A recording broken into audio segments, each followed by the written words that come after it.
All right, welcome into Gridiron Icon, the podcast. And look, I'm going to get it out of the way early. I don't know where to begin on this one. I've got two number 83s in the house this week, and I don't know what to do with that. But I think for those folks, particularly in the Bills Mafia world, they are going to really enjoy our visit this week. And of course, I am joined by my better half and partner in crime, Mr. Preston Denard. Preston, are you excited about this one? Oh, whoop, whoop, baby. I am excited. Okay, so here it comes, folks. Going back home. This week's guest comes to us from Allentown, Pennsylvania, where he was a highly decorated quarterback. That's right. Which led his team to a three-way state championship. We got questions. After high school, he attended Kutztown University, where he switched to wide receiver, went on to set and catch 142 receptions for well over 2,000 yards and 14 touchdowns. But you will likely know him best as one of the most prolific wide receivers to ever play at the NFL level, where he ranks 15th in all-time NFL history in touchdown receptions with 87 and 9th in NFL history in all-time postseason receptions. Ridiculous numbers with 85. Or maybe I'll just say this: Hall of Famer, number 83 of the Buffalo Bills, Andre Reed. Guys, when you don't hear those claps anymore, you start clapping for yourself. Hey, you got there's claps. You got to pump it in too, baby. Andre Reed in the house, baby. Thank you, thank you, guys. Living here in beautiful San Diego, California. The weather's always great. Past couple of weeks, it's been a little rainy here and there, but you know, rain here, people act a fool because it doesn't really rain that much here. But you're always going to get some sunshine here. It's not like Arizona where it's sunshine, more than half the year. But San Diego's a pretty nice spot to be living. It's beautiful. Oh, yeah. It's beautiful there. You're being humble. It is gorgeous in San Diego, La Jolla. All of that down there is amazing. Amazing country. How does a guy from Allentown, Pennsylvania, end up in San Diego? You got to take us back and tell us how you got started, Andre, because Allentown is no joke in turning out professional athletes. You know what? I was just, and to you guys, I just was like any other kid. I went to school. My mom and dad always preach how important school was. Your books are more important than anything else. And, sports was really secondary to a certain point until I got into all the sports. When we were younger, they put you in everything just to keep you out of trouble. So I found a love for football and basketball and baseball and track and all those things that kept me busy and, kept me out of trouble. So I think my mom and dad had the right formula. By the way, things have turned out for me, that sports teaches you a lot more, not about the game you play, but it teaches you a lot about life. I always tell kids, get into sports. And when people ask me, especially parents ask me about their kids in sports, what's the most important thing you can tell your kid about sports, and, all the different demands of it and all that. And it's just that you learn a lot. You learn about accountability, about being on time. You learn a lot about discipline, all the words that you need in life. As you grow up as an adult, sports has a way, doesn't have a way. It teaches you that. And with the good and the bad, you win, you lose, but you never quit. And my dad was always that kind of guy that said, whatever you do in life, don't ever quit. And to this day, I tell my kids, they're going to be 29 and 27 soon. They both live in New York. Wow. And I retired. They were 6 and 4 when I retired. So they were still just running around the field trying to figure out where their mom and dad was. They have become not only good people, but I think all the values that I was taught, you want to give those values to them. So they stay on the right path in life and be successful too. That's amazing. That's phenomenal. That's a theme on this show. Preston and I can relate to that. We're starting with Preston, the influence of your parents, particularly fathers, and the moms and all they do. Unbelievable, man. I didn't realize your kids were that young. You've really had the chance to raise your kids and have fun with them outside of the NFL lifestyle. Yeah, they got chances. Wow. When they little, when they put their hand out, it's for candy. But now when they put their hand out, We already know what that is, but It's for a Lambo. You know, I Yeah. want a Lambo, Dad. that's pretty universal, guys. Just Right, right. But one thing, you know, my kids were taught a lot about, and they watched me a little bit, but they really didn't know. So now the fruits of what I've done, they can go on YouTube and do all that stuff and watch it, but they can really see not only what kind of player I was, but how that made me the dad I am. And that's really the most important thing for me is being that dad for them, that to tell them when things are right, when things are wrong, what they're doing. That's really, you know, what dads do. And that's, I'm honored to see them grow in what they do.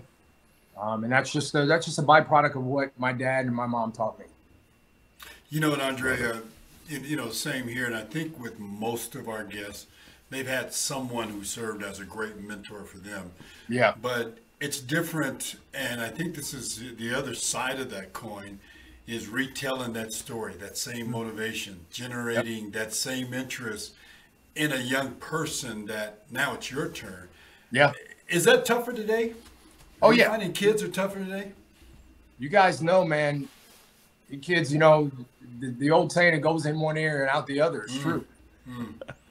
But you have to, our kids need mentors. Our kids need people they can talk to outside of their family. Because the same person that says something to you that's not your dad, it comes off a little bit differently. Because it's just different. Same kind of concept, but it comes off from somebody else different. And again, I always revert back to what sports taught me. Your coach is going to tell you something, maybe your parents might tell you, but your coach is just a little different on how he tells you. And those are the things you have to learn in life. And as you grow as a young adult, you're going to be revisiting that all the time. Every time you make another leap to something, some other circumstances and something's going to come up where you got to shift. And that's one thing our kids have trouble doing, is shifting that. Yeah. Listening and shifting. That's two different things, and you want them to go together because they need to listen before they can grow. You know, you talked about shifting and that whole thing. You and I both had to shift. Yeah. Our lifestyle, because we were both young quarterbacks. Somebody told us, well, they didn't have to tell me. I just looked across and saw a better quarterback. Me too. Yeah. Is that what you saw too? I saw that too. So that moment that you came to, I remember mine just plain as day. Somebody need to catch it, he can throw it. That was mine. What was yours?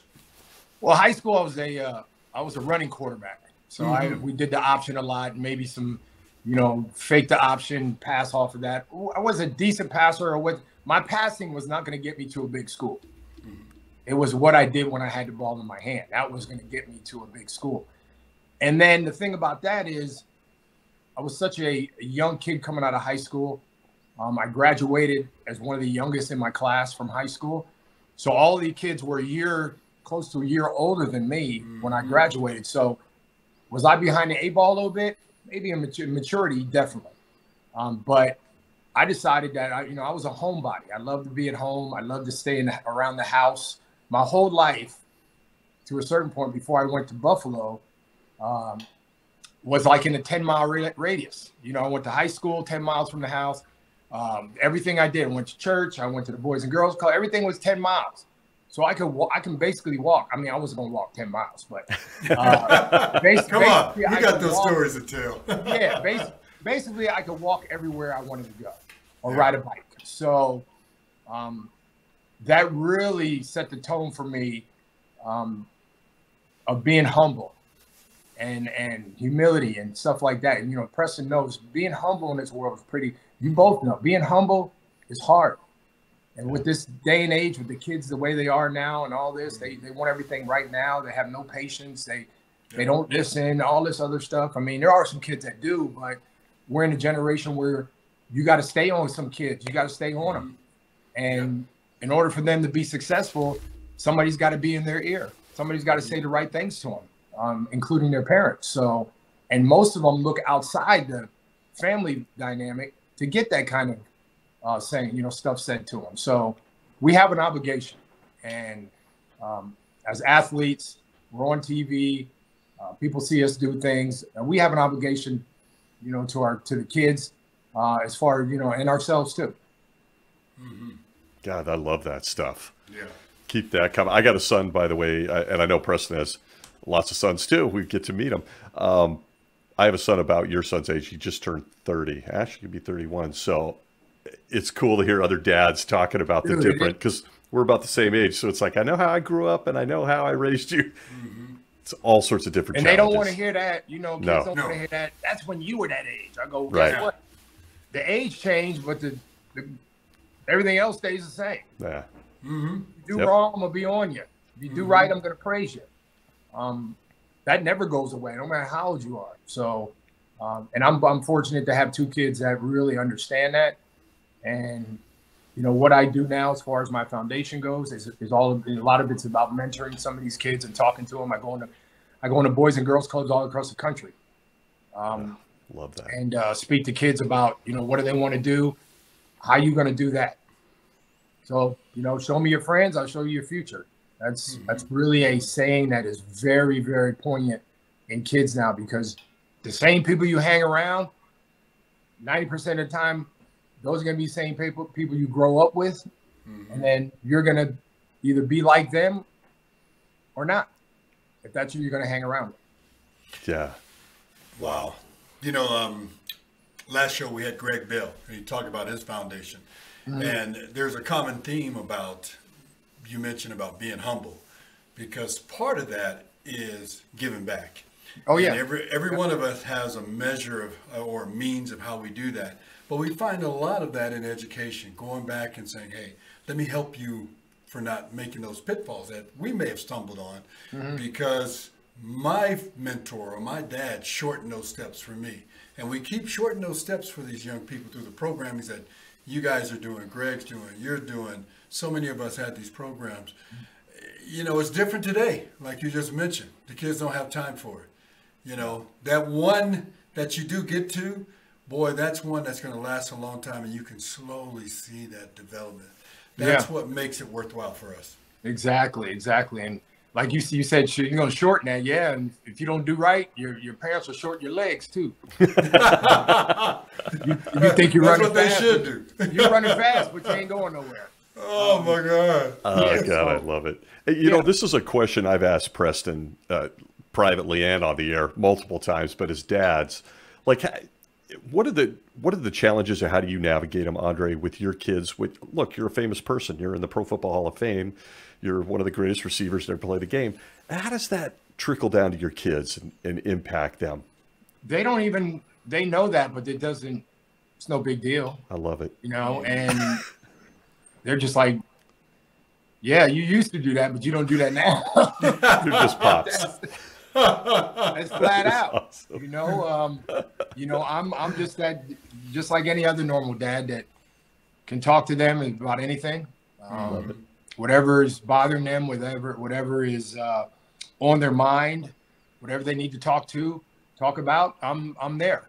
And I told them, as long as I'm here, I'll be there, regardless of what I did. And you know, one thing about, you know, what I did, I always tell people you can go on YouTube and old VCR tapes and DVDs. You can find all that on YouTube.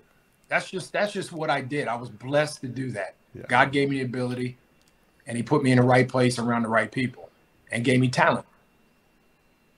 That part of my life is over. So now, how do I use that to better whatever else I'm doing right now? Mm-hmm. And that's really my purpose. And with my wife, Teresa, who, you know, with kids, we're talking to kids constantly, all the way from 5-year-olds to 22-year-olds. The kids are going to college.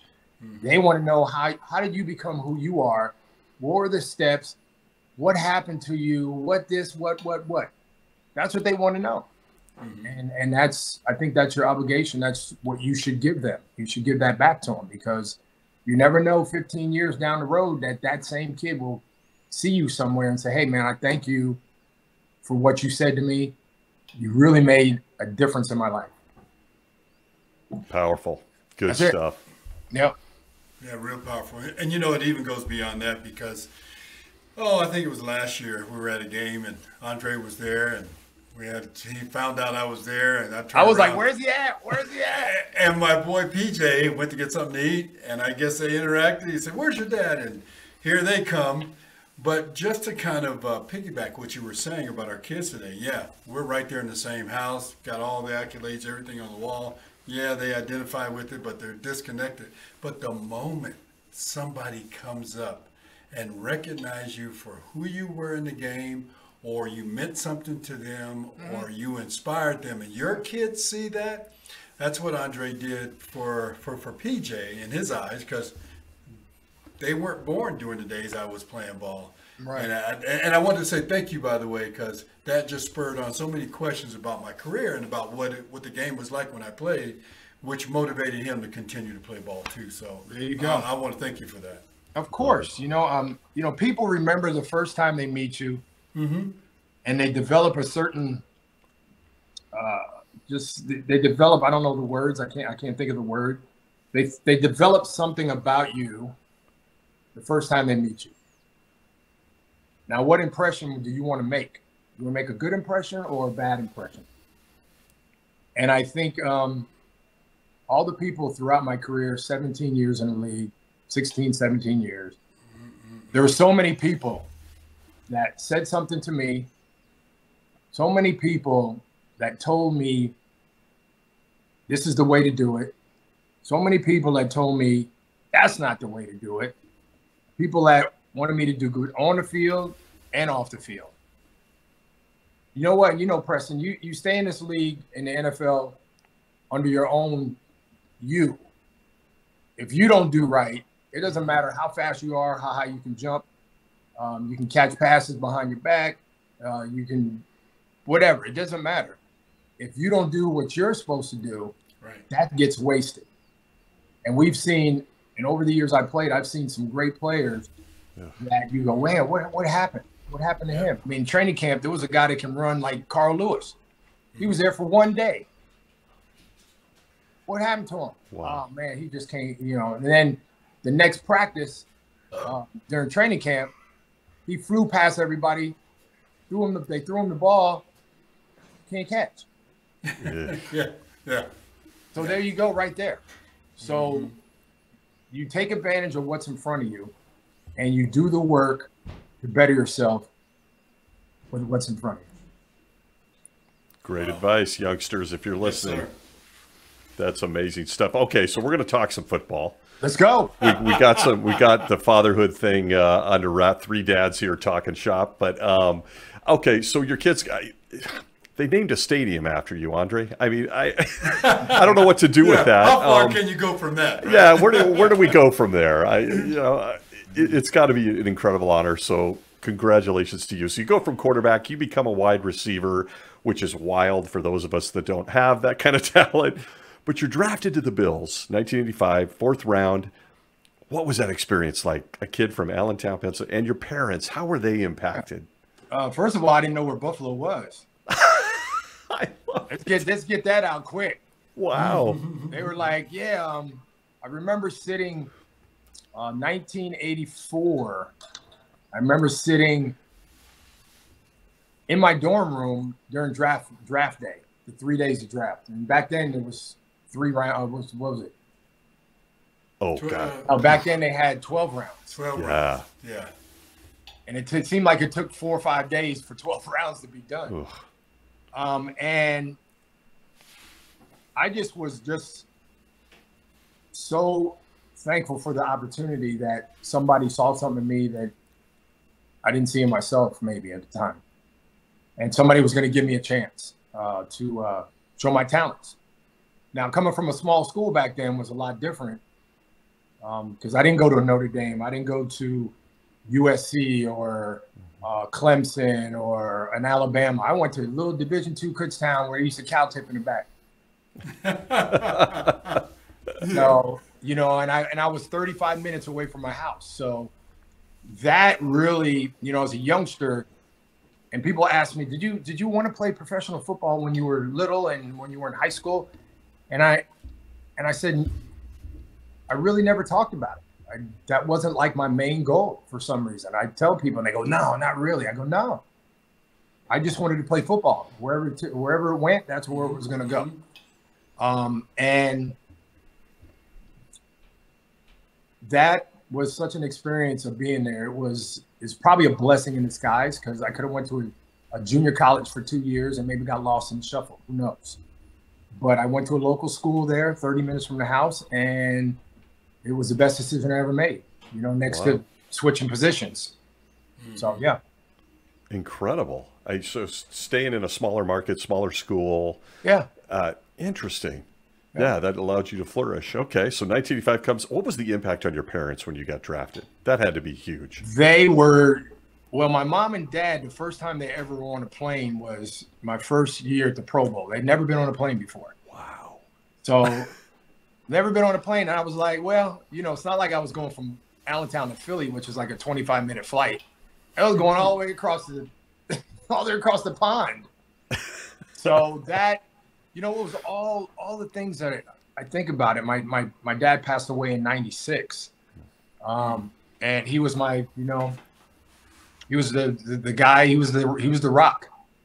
And when that happened, it really dawned on me how much he did for me as a person, not just as being his son, but all the things that he taught me throughout my life to that point, and still today. But they were just, I'm sure like any other parent, they were flabbergasted. They couldn't figure it out. That's so fun. As fans, people sit back and wonder, what's that like for the family, for your head swimming? Just wild. So I got to throw some names out at you, and then we got to ask about some Preston Denard stuff. Please do. I'm waiting for that. Passing ships in the night in Buffalo, but you come to the Bills, 1985. Some of these names were guys were posterized on my wall in the late 70s, early 80s. Vince Ferragamo, Greg Bell, man. Joe Cribbs. How did those guys, and then this guy on the camera here, Mr. Denard, how did those guys impact you as a rookie? You know what? They were, not only were they great, really good, great football players, they were good people. Mm-hmm. When I came in '85, when the draft picks came in, we drafted 4 receivers that year. Not only were they gentlemen, the bottom line is they were gentlemen. And they really saw something in me. And not too many players confide to a certain point with the other, the draftees, because, we're out there to win a job. But, Preston and Jerry Butler were the first 2 guys I met when I got to Buffalo, as far as receivers go, other than Darryl Talley and a couple other players. But I remember Jerry saying to me and Preston saying to me, you know what? If you do everything the right way, and you leave no stone unturned, you dot every I, cross every T, you can play a long time. Wow. How's that hit you, Preston? Oh no, this is cool. It's one of those things that when you're there, if you can't share the joy of why you play, then you're not really going to be fulfilled. You'll be that one player that everybody's going to remember you for, which ain't a good thing. But we're very fond of each other, whether it was briefly, whether it was a year-long kind of 8 seasons against each other, whatever it is. I like to tell this story. Andre was introduced to the community, went to the first week of practice. They looked around, they saw the old vet, and they said, can we have that number 83 jersey? Because we want to give it to Andre. So I graciously passed it on. But I knew the first time I saw him, first time he was on the field, that says it all. And he just talked about the difference in some players. Some are great players coming out of college, coming out of school. They're supposed to be #1 picks and all that, and sometimes they don't pan out. But when they got it, they got it. And certainly Andre had it. So you're saying for the fans listening in, not only just as a person, like you got this is a good dude, he's going to be one of my guys, but you saw his talent early. Like you were because you were towards the end of your career then, and Andre's the rookie coming in. Wow, you spotted it. Oh yeah. Well, Andre knows this because he went through it too as well, I'm sure. Chuck, almost every day of my NFL career, there's somebody working out over there on the other field. Oh, yeah. That's a wide receiver, and they're trying to see more speed. They're trying to see more size, more strength, more power. They're trying to see some dynamic. They're trying to find that diamond in the rough that everybody else missed. But when you have guys that are true to the game, true to their game, and work on the small things, the working after practice on bump and run releases, the things that make a difference in a game. Yeah. You know, you just don't catch all these passes and play 17, 18 years, and just because you're that daggone good, it takes some staying power. Yeah, you got it. Yeah. And you know, Andre found that, of course. Well, with one thing about when my first training camp there in Buffalo, it's a wonder these guys, Preston and Jerry, didn't know, because I was in their back pocket all the time. If I was out there running a route, maybe catch a pass or whatever, I always found them to get their approval to a certain point. And they were always so gracious to tell me what I did wrong, what I did right. And that really stuck with me my whole career.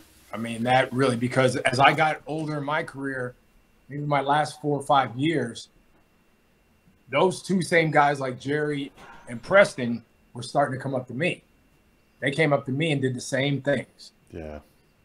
So that's the beauty of, you know, what was going on. And they were so gracious and just like, always wanted me to do better. And I had to be better. Coming from a D2 school, some of the things I saw, I had to be ready for it because I didn't see it in college. You know, there wasn't bump and run in college. And back then, I think they started standing up by then. But it was more the receivers were in a 3-point stance. Oh, that's right. So, yeah, I was in a 3-point stance in college. Wow. Yep. But guys, serious question for both of you guys. That's not common, right? I mean, wide receivers have this stigma that you're all divas, and you know that's true though. That's true. There's some truth. Yeah, I see it a little bit. But in all seriousness, like young guys, older guys, NFL teams, just all of us being insecure the way we are, whatever the case may be, that's not common, is it, for vets to take a rook under their wings, or is that? You know what? It actually is now. It is. Okay. Okay. Because, you know, when we got to training camp, when I got to training camp in '85, there was 125 guys on the field. Remember that, PD? It was like, so we had 16 receivers. Yep. So guess where 16 receivers in training camp. And for you to get a rep, it was hard to get them. When you had your chance and it came to you, you better make it count. Wow. Oh yeah. So you were, you know, numbers were not. They could have had 200 out there. Who knows? There was no such thing as a cap on players being out there on the field during training camp. But I mean, 16 receivers and another 16, 18 probably defensive backs. That was a quarter of the team right there. It was like, wow. Yeah. And the vets were always like, get up there. I started doing that after a while too. At like my 7th, 5th year, rookies would come in. I mean, you better get up there. Really? You better go against the first corner. You better go against the 2 starting corners every day. If you want to get better, you got to go against those guys. And I used to go against Charlie Romes, Rod Hill, and all those dudes every day. They used to beat me up. Yeah. So it really made me as a player that, you know, coming from the college I went to where I used to beat everybody, it humbled you. There's that word humble again. It humbled. You got to eat some humble pie sometime. Dre, share this. It's one of the toughest things to really express, but try to give the fan, the everyday fan, what it's like to be a wide receiver playing in the moment in the National Football League. Some guys have music that they play to. It's like a rhythmic kind of a deal. Share what was your comfort zone that when you went out to play. What was some little antics you did? How was the game played by you? That's a great question. I don't think too many people ask that question because they think all the receivers do this divas. You guys are playing your music. But I really wasn't like that. I mean, I was really so focused in, which, probably everybody was, but I was so focused in on what I had to do and what situations I was going to get. If I was going to get in situations, I always had what I was going to do and then something else. And I was not that kind of player that I just went out and, very stoic, and just, played the game. And, one of the best corners that ever played a game, and I played against him probably 3 or 4 times, was Dion. And obviously I knew Dion could run.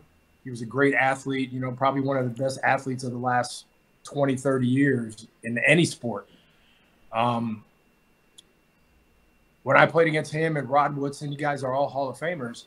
How do I get myself mentally ready, physically ready to play those guys when I played them?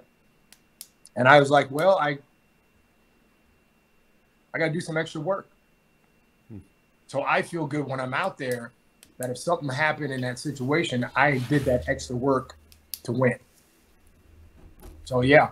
And that's like anybody, If you go against Steph Curry or LeBron, or if you're playing Tiger Woods or, all these guys, somebody else that wants to get to the top like that has got to have something else in their bag that nobody else has. And that separates the great ones from the guys that aren't great. Amazing, man. God, that's a great question, Preston. That was great. Listen, you played 234 NFL games. How in the world did you do that? And 21 or 22 playoff games with that. So like 250 something I played. And look, and I'm going to say it, I'm secure enough in my manhood. Dude, you were ripped. Like the shots of you with your arms and running down, like you were ripped. But the beating that you took, and then to all that postseason, we're going to talk postseason in a second. How did you do that? What did you do? Was this just a regiment you were on? Well, my dad, taught me about being tough and all that kind of stuff. He was a construction worker. So, Jerry Rice's dad used to work construction and carry the bricks. And that's why, Jerry has his own thing about that too. I think I was so focused on what I had to do and how I was going to do it that I did everything that maybe somebody else wouldn't do behind closed doors. Interesting. That gave me that edge up here, gave me this edge. Preston knows sports is you got to have a mental edge somewhere. You got to have a mental edge, especially if you're going up against somebody really good. All the great ones have a mental edge over everybody else that nobody sees.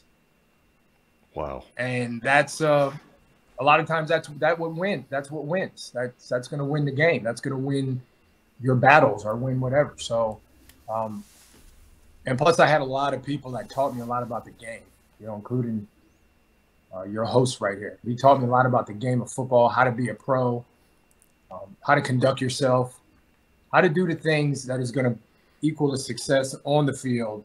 And then when you're off the field, it's going to be the same amount of same kind of success. So they taught me a lot about the game.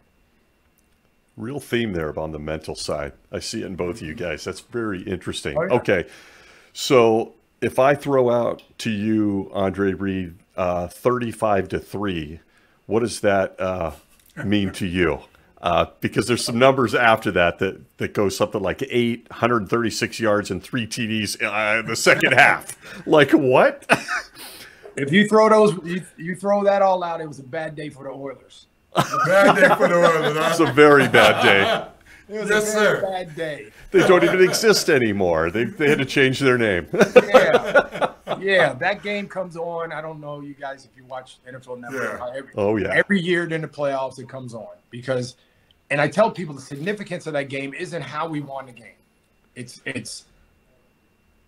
We had some kind of astronomical things against us because the week before that we got beat by Houston down in the Astrodome, the old Astrodome, 24-3, and we had to play them the next week in a wild card game. That was the comeback game.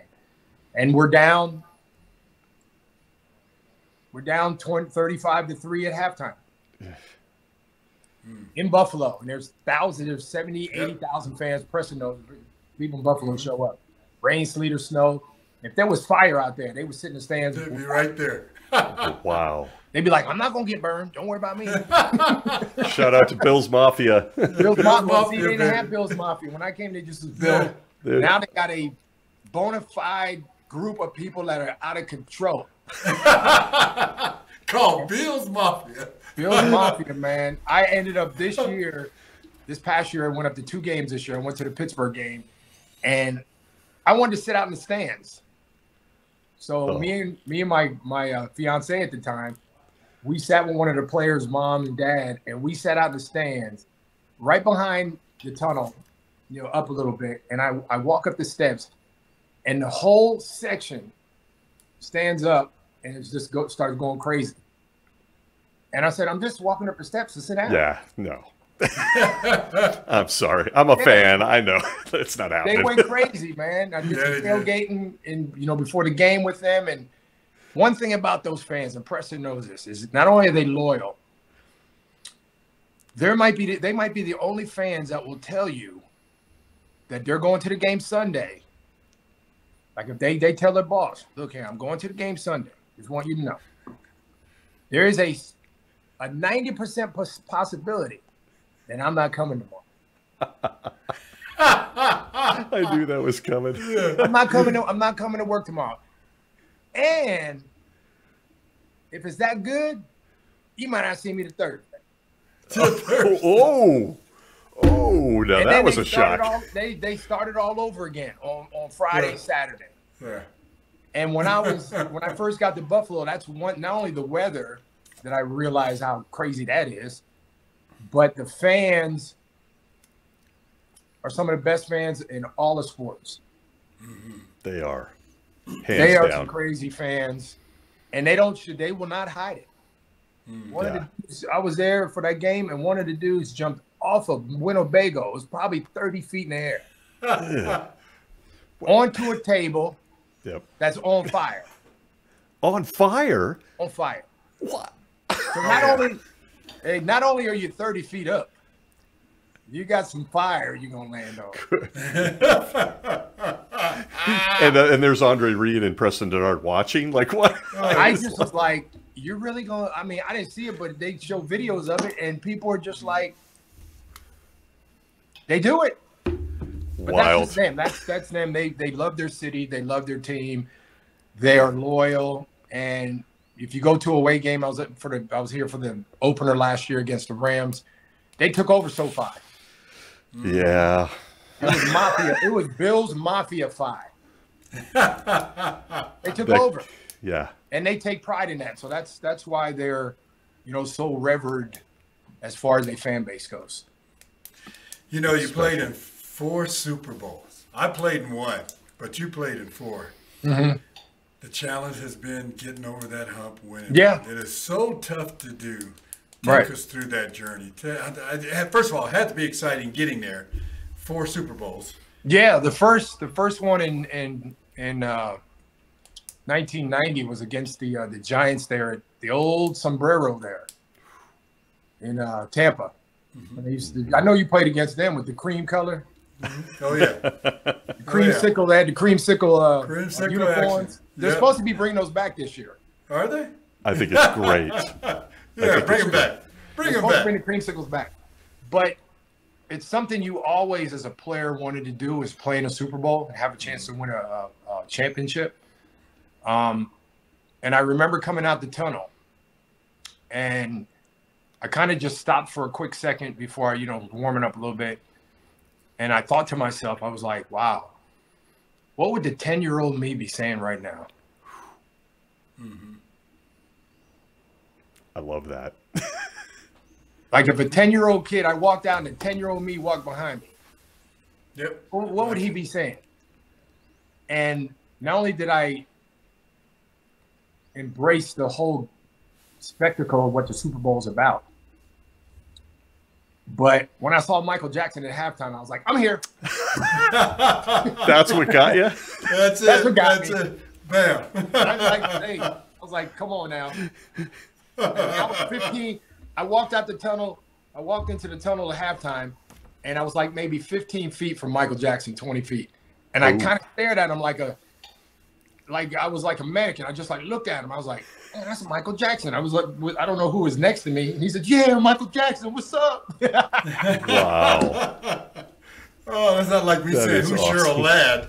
Man, my gosh, man. But you know, Preston, the spectacle, like I said, the spectacle of the Super Bowl is like no other one-day sports thing in the world. It's what you play for. Then you have 45 other guys that are your brothers or your teammates that you went to battle with the whole season. You know, we didn't win, but you know what? Probably when I retired, the first 5, 6 years, 7 years after I retired, people still said, you went to 4 and didn't win. And I always tell them this. I go, well, what were you doing during those times? What were you doing? Thank you. You probably had a party at your house, and you ate a whole bag of Cheetos, and you probably had some chicken wings. Maybe a celery stick or two. Yeah, you drank a half a case of beer. You probably didn't see the game because you fell out. So I think as the years went, and right now, people more and more are so a lot of people have flipped their thinking about it. They're like, that is just a great feat. Will it ever happen again? Oh, heck yeah. I mean, the Patriots had a chance to do that a couple years ago. Right. So I don't think the only team that could have probably done that was the Chiefs, and they lost 2 years ago. Yep. But it's it's not going to go down as one of the feats in sports history because they're losses. Right. Yeah. Right. So what if we won 4? Yeah. Dynasty. You'd be going 49ers, Cowboys, Steelers, Yep. and the Bills. Yep. But it wasn't meant to be, and I can live with that. You know, I'm not going to wake up one day and go to the mailbox and there's going to be 4 Super Bowl rings there and saying, hey, that's just not going to happen. So I've come to grips that we had a chance to do it. It didn't happen. It wasn't our time. But I was there. And it's something that a lot of people can't say that they did. Yes, sir. That's 4 AFC championships. That's 4 AFC. I mean, it depends on how you look at it. And I still think, I mean, the Bills, the 90s Bills that's a dynasty. I mean, they're considered one of the greatest offenses of all time with you. I mean, I get it. Everyone wants to win the Super Bowl, but I was just watching on YouTube. I was just going through YouTube and I saw 1989 49ers Bills at Old Candlestick, no punts. So if you ever want to look a game up, there was no punts in the game. It was just back and forth up and down the field. Whoever had the ball last one. Yep. Yeah, that 89 Rams team was one of my favorites, and the Niners wiped us out. 89 Rams team was good, yeah. Oh, yeah, Jim Everett, and it's amazing. But very much. Look, nobody's going to look at the Bills or even the Vikings in the 70s and go, oh, those were some of the greatest football teams to ever play football. But in the big picture, most fans don't look at that part of it. Yeah. Well, you didn't win. Right. Yeah. So, Even worse today. What do you got that ring on? Did you guys win a Super Bowl? Okay, now you got to explain it all. Yeah, it's great. What's that? You know, we know what I got. Hold on. Yeah. Wait a second, real quick. Oh, I love it. We're about to get a prop right here. Here we go. We're about to get a prop, and I am here for it. For those watching on YouTube, tune in. We're about to get specialized right here. I can't love it. Is this going to be a gold jacket? Reed is about to. Is this going to be a gold jacket? Oh. Oh! Look at that. Wow. Look at that. You know what? That's almost like mine. But that got more diamonds. That's my my Hall of Fame ring. Yes, it is. That is incredible. That's it. So everybody out there in La La Land, la-di-dee, la-di-da. I can't love that enough. For those not listening, tune into our YouTube channel to see that ring. That is we never get to see that. That's incredible. No, you know what? It's in all the things I do, and I know we're going to talk about my foundation a little bit and what I do. That I only wear during enshrinement week, or when I'm doing a speech or something. And sometimes they ask me to wear my jacket. So I'll wear the jacket, wear the ring, and I'll do a whole, around what that means. It isn't what you did on the field. There's a lot of responsibility when you have that jacket on. It's incredible. That's an epic honor. And guess what? That ring has a little PD in it. Oh boy. That tugged at the heartstrings. That tugged at the heartstrings. It has a lot of that guy. Has a lot of Jerry Butler and the late great Mitchell Brookins. Yep. And Eric Richardson. Boy, was he fast, Mitchell? Ooh, he was lightning fast. Man. So that ring means a lot, but there's a lot of people that were involved in that. That is so special. I love that, man. God, I love that. Okay, we are running a little long. I hope you don't mind, Andre. But before we want to learn about the foundation, because that's the heart and soul of the show. Yeah. But I had one more quick question for you. Okay. Toughest assignment of your career, was it playing a federal prosecutor with MacGyver, navigating the set of Hawaii Five-0, or playing a used car salesman opposite Tom Selleck on Magnum PI? What was the tough one? You got to tell us. You know what? None of them were really tough, because I figured, when I did all those things, I thought, well, what I did for a living, I kind of entertained. So, as long as I get my lines right and do that, that was a lot of fun to do. And I might be doing more stuff, so you guys might be seeing me about 3 I can see that. But yeah, that was one thing about that. When I did the car salesman guy, the shot. A lot of the shots were taken. A lot of the stuff was taken in a car where they sell cars. So that was wild, because they had everything that you saw, with the little props and the little guy on the thing with the camera on this little train track, and you have to be on point. Mm-hmm. And just like what those people do, there's a certain standard and you got to be ready. And that was tough to do, like the first day or so, but then I got more comfortable and I was like, okay, it's 3rd and 8.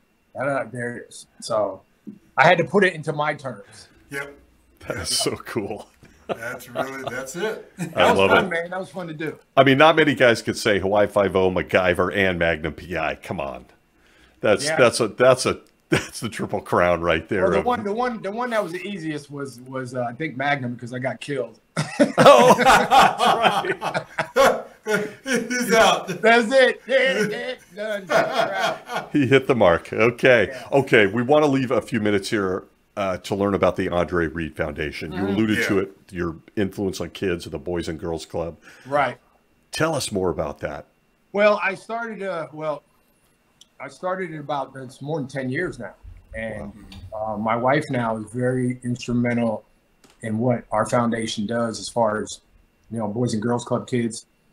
Again, as I alluded earlier, I was a club kid, and I'll be a club kid till I'm not here no more.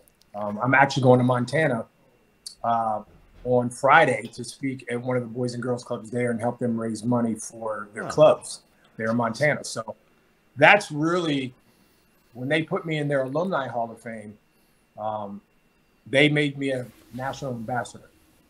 Wow. So I go around speaking at different breakfasts and dinners and all that, and I help them raise money by telling my story as a club kid. For 10 years, 11 years, I was a club kid. So that really resonates with me, because, as I said before, I would not be here without that foundation. Mm-hmm. I didn't grow up in the greatest of things. There was a lot of stuff going on, this and that. But the Boys and Girls Club, not only did I learn a lot, I felt safe, and I felt that I can be anybody I want to be. And that's really what their motto is, great futures start in the blue doors. And some of our greatest people were club kids. Wow. So you don't even know who was a club kid growing up. Some of them, Shaq was a club kid. Denzel, who's the national ambassador for Boys and Girls Club, he was a club kid in Brooklyn, in the Bronx. Jennifer Lopez, Courtney B. Vance. I mean, all these people I've met through that alliance with the Boys and Girls Club. I love that you're still involved with that, man. That is so cool. And then we had a, COVID really did a number on what we do with the kids at the clubs. We had a reading program because my last name's Reed. So we started a program where kids had to read books in a certain amount of time.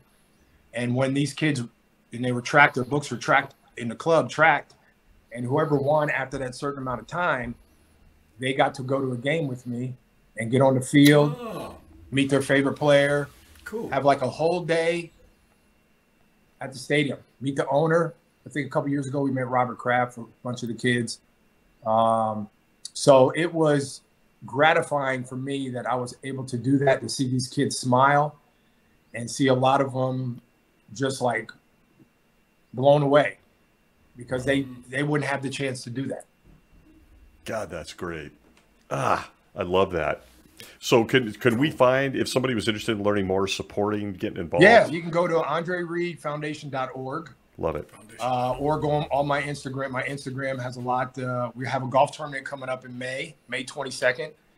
A lot of celebrities come in here to San Diego to play golf to help us raise money for club kids and for our reading program. People think that books aren't expensive.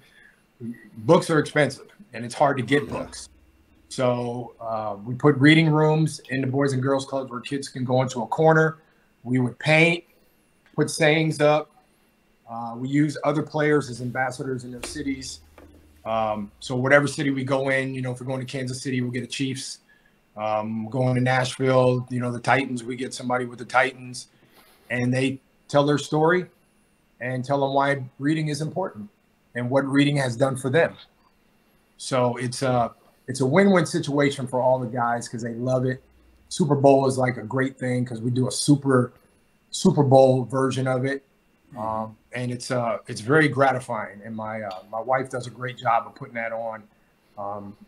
And I'm just there. And it's good to see these kids smiling. And a lot of the clubs we go to aren't great clubs. They're in the hood.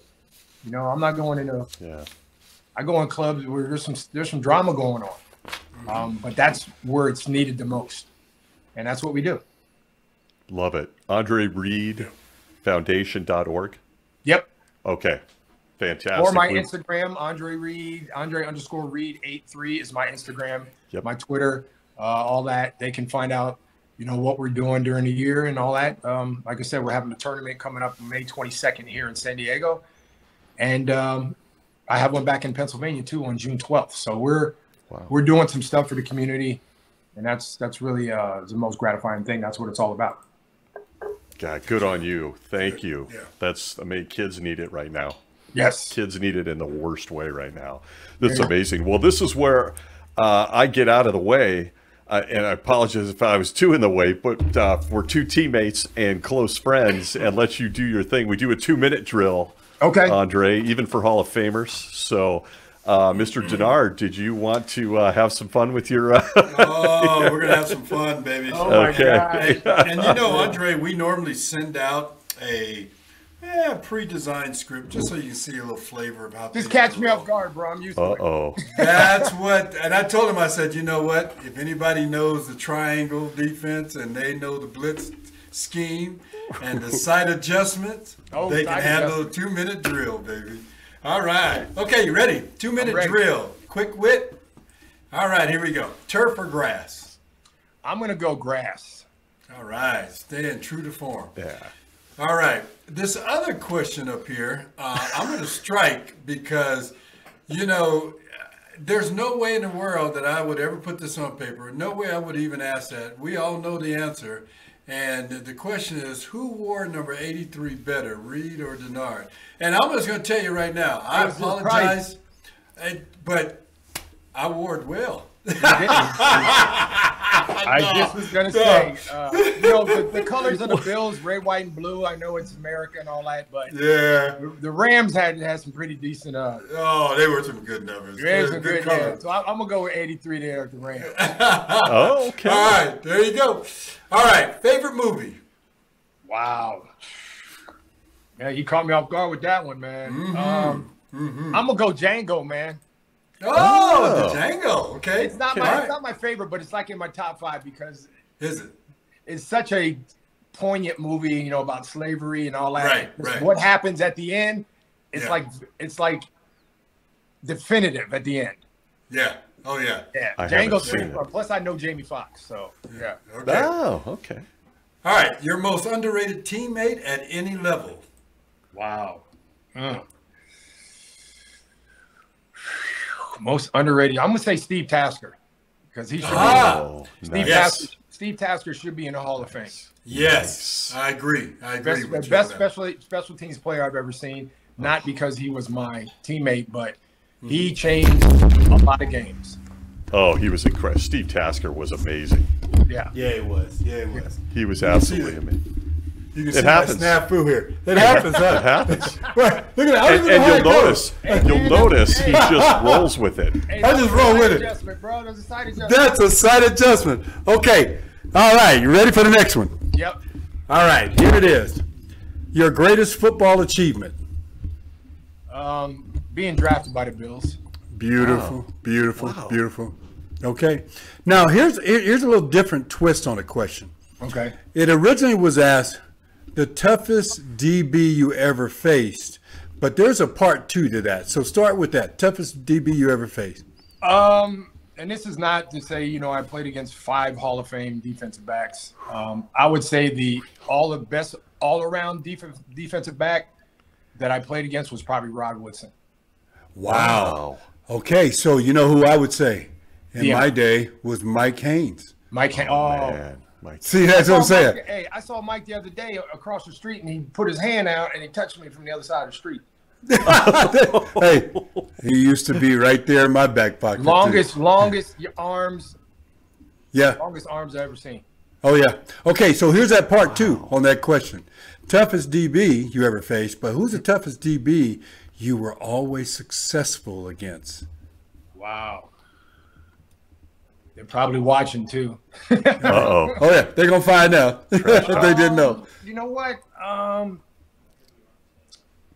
I had some pretty. You know what? Daryl Green. I had some pretty good success. Good Even one. though he was probably fast, he's fast, just like Dion. Yes. But Daryl, we had some battles over the years, and he got one up on me because they beat us in the Super Bowl. But we played a Monday night game in Buffalo, and the weather was horrid, and he couldn't stand up if he had 6 feet. Yeah. So I beat him like a drum that game. Beat him like a drum. Okay, Wow. it was told and said on this podcast. It was, Okay. and guess what? He's gonna be calling you. What'd you say about me? Because you know it's good. Gonna get back to I him. want to change that story up. All right, here you go. The last one. Yeah. Who plays you in a movie of your life? I'm gonna have to go with my boy Jamie Foxx, man. Oh, I look, think Jamie, hey, he did Any Given Sunday, so he could play. Yeah. He could play. Yeah. Me. Yeah. Jamie. Okay. Jamie is a talented dude. He can do so many things. talented. Yes, he is. And when the first time I met him, he was such a down to earth guy. Big Cowboys fan, so we had, yeah. Something wrong with that. I just throw him out his own house. I'm like, man, get out. There you go. I like it. But Jamie Foxx, I think can play me for sure. Very nice. He's so talented, man. He can sing. He can play. Oh, anything. He's Jamie's funny. the man. Yeah. Unreal. Good choice. Well, Yeah. Preston, what an incredible interview. Bringing in Right. your friend, the Hall of Famer.